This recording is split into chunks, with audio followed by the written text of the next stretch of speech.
Assalamualaikum warahmatullahi wabarakatuh. Bismillahirrahmanirrahim. Pada penjelasan kali ini kami akan membahas tuntas tentang masalah jenazah. Dalil dari jenazah. A'udzubillahi minasyaitonirrajim. Bismillahirrahmanirrahim. Qutilal insanu ma akfarah min ayyi syai'in khalaqah min nutfatin khalaqahu faqaddarah thumma as-sabila yassarah thumma amatahu fa'aqbarah, yang artinya binasalah manusia, alangkah amat sangat kekafirannya.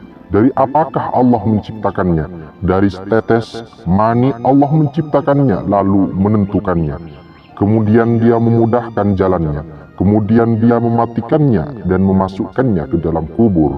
Qiyas Abasa.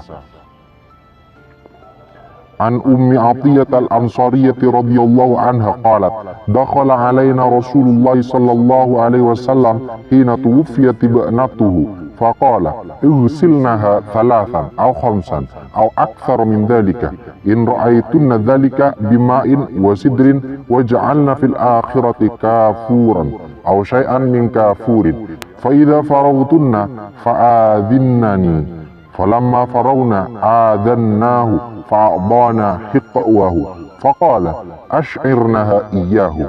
Dari Ummi Atiyah radhiyallahu an, ia berkata, Rasulullah sallallahu alaihi wasallam mendatangi kami saat salah satu putrinya meninggal dunia.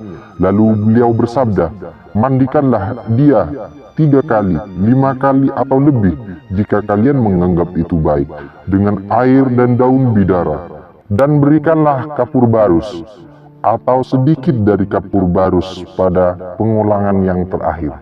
Apabila kalian sudah selesai, maka beritahu aku. Setelah kami selesai, lantas kami memberitahukannya. Lalu Rasulullah sallallahu alaihi wasallam memberikan kainnya dan bersabda, pakaikanlah kain ini padanya. HR Al-Bukhari.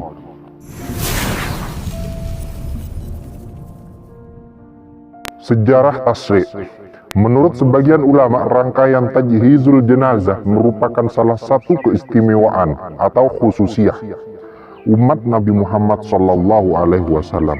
Namun hal ini dibantah oleh Ibnu Hajar dengan bukti adanya hadis yang telah disahihkan oleh Imam Al-Hakim, di mana Nabi Muhammad sallallahu alaihi wasallam bersabda, Nabi Adam adalah seorang lelaki yang lebat bulunya dan tinggi tubuhnya, bagaikan pohon kurma yang menjulang tinggi.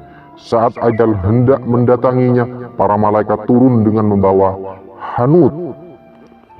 Hanut itu kalau dibahasakan adalah ramuan atau obat yang diisikan pada mayat agar tidak rusak.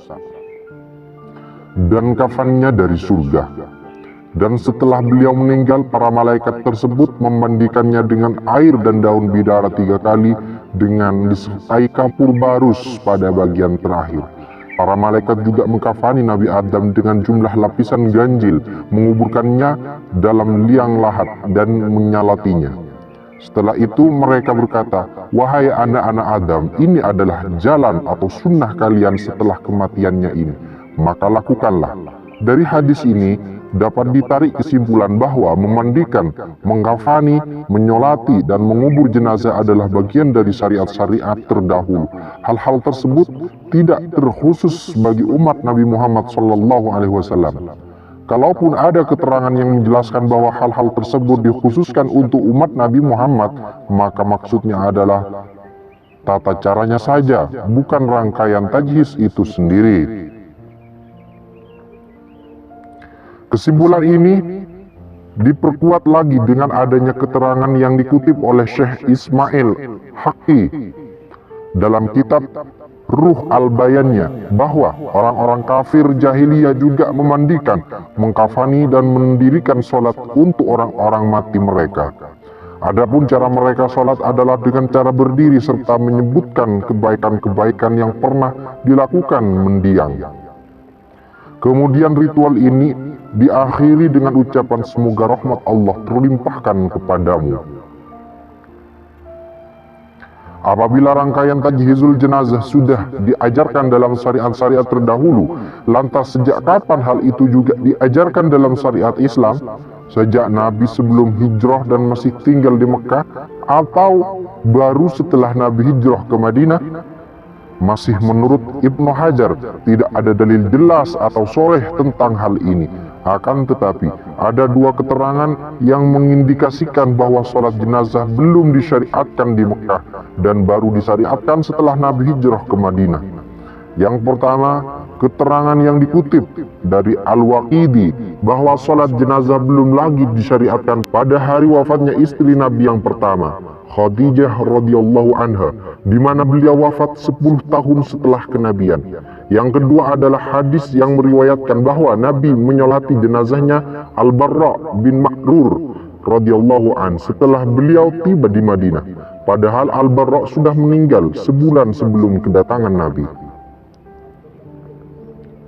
Namun menurut Abdul Hamid Asy-Syarwani, dalil Ibnu Hajar di atas belum cukup untuk memastikan bahwa sholat jenazah baru Rasulullah SAW lakukan setelah beliau hijrah ke Madinah.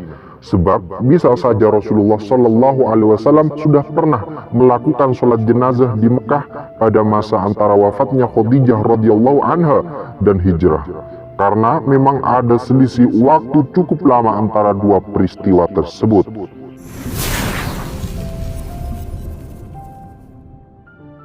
C. Uraian.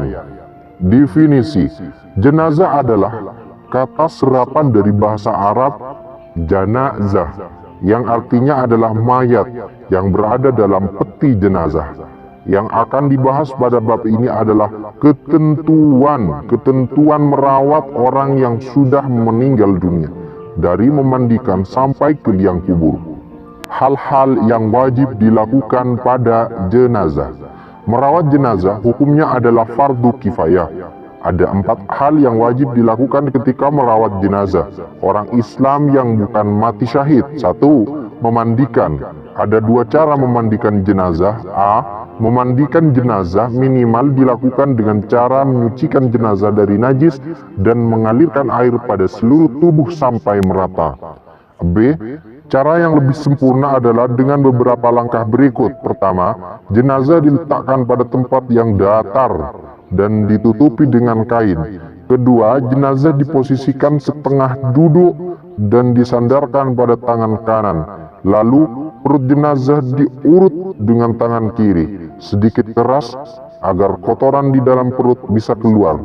Kemudian, kemaluan jenazah dibersihkan.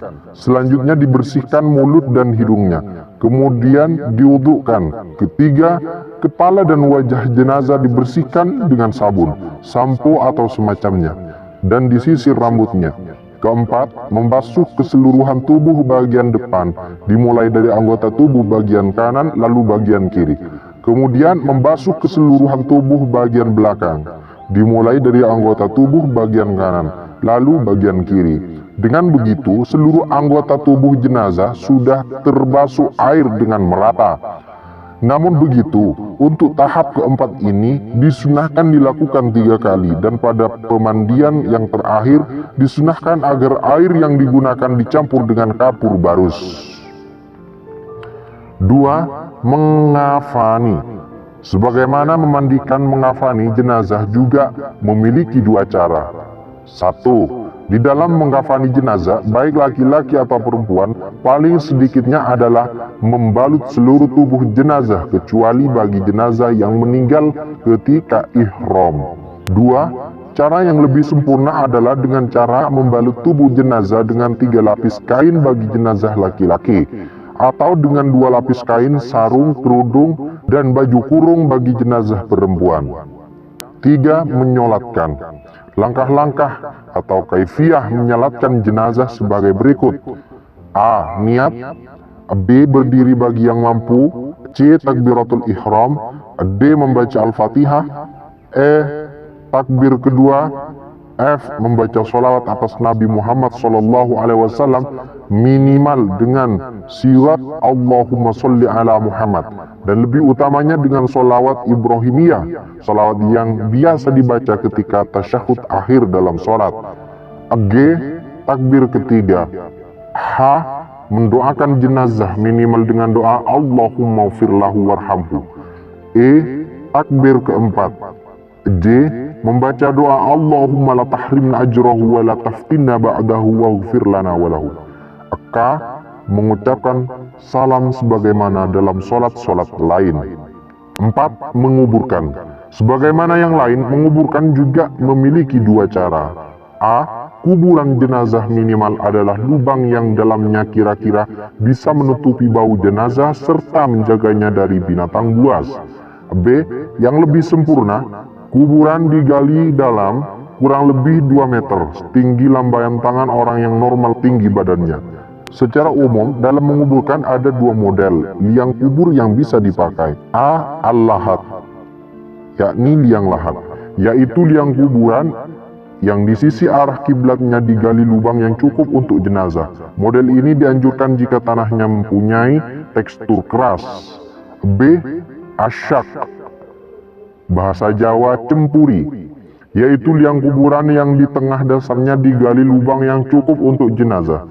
Ini dianjurkan apabila tanahnya gembur atau lunak dan tidak padat.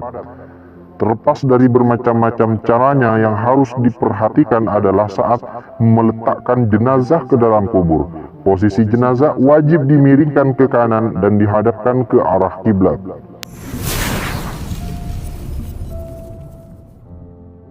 Pembahasan D. Hikmah tasyri'. Kematian adalah kejadian yang akan menimpa setiap makhluk yang bernyawa, khusus manusia dan jin sebagai makhluk yang dibebani hukum taklifi. Setelah ajal menjemputnya, maka ia akan segera dihadapkan pada keadaan yang sulit. Ia akan diminta pertanggungjawaban atas segala perbuatan yang pernah ia lakukan selama hidup di dunia. Hal ini telah Allah tetapkan dalam firman-Nya, kullu man 'alaiha fan wa yabqa wajhu rabbika dzul jalali wal ikram.